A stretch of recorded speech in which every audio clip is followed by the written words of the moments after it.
maganda. Noong unang panahon, walang lupa sa ating daigdig. Ang mayroon lamang ay malawak na karagatan at langit. Walang humpay naman na naglalaglag sa daigdig ang isang ibong mandaragit na tila isang lawin. Isang araw, napagod ang ibon sa paglipat. Ngunit wala siyang matahanang lupa. Kaya pinagaspas ng ibon ang kanyang pakpak at umihip ang malaunos na hangin sa karagatan.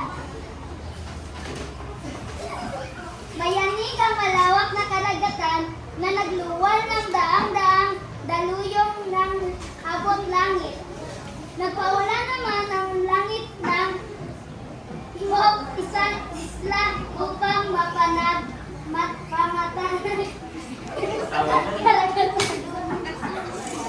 nang pumayapa na ang karagatan.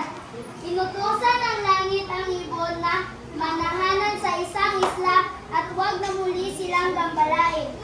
Sa panahon din iyon, ikinasal ang hanging amihan sa hanging habagat.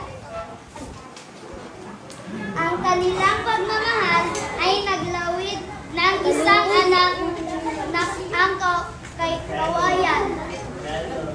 Isang araw, nagpapaawag ang kawayan sa isang ilog nang matamaan nito ang paa ng ibong napapahinga sa isang pampa. Sapagkat naniniwala ang kawayan hanggang sa mabiyak at mahati ito sa dalawang mula sa pagkakalahati. Iniluwan ang lalaki ni Malatos ang babae si Maganda. Pagkatapos, ang sauli kung ano ang magiging kapalaran ng lalaki at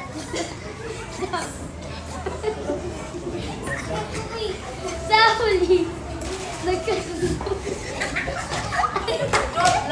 na nag-iisang sila malakas at maganda.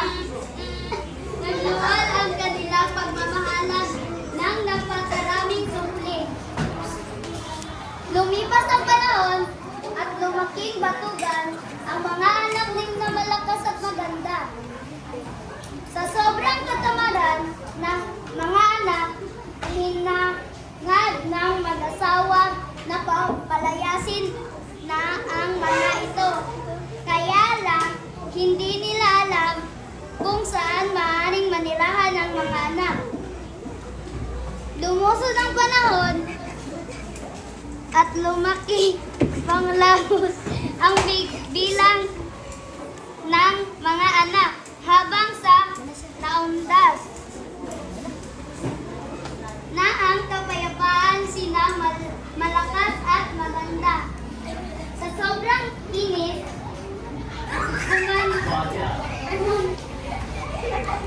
si malakas na isang patpat at pinaghampas niya ang lahat ng mga anak. Nasindan ng kanyang mga anak kay Pit Unari pa ang mga ito sa iba't ibang direksyon. May nagtago sa mga silid at sa likod ng mga pader ng kanilang bahay. May nagtago sa may pandayan, ang iba nonoy nagsikalat sa labas ng bahay. Habang ang iba'y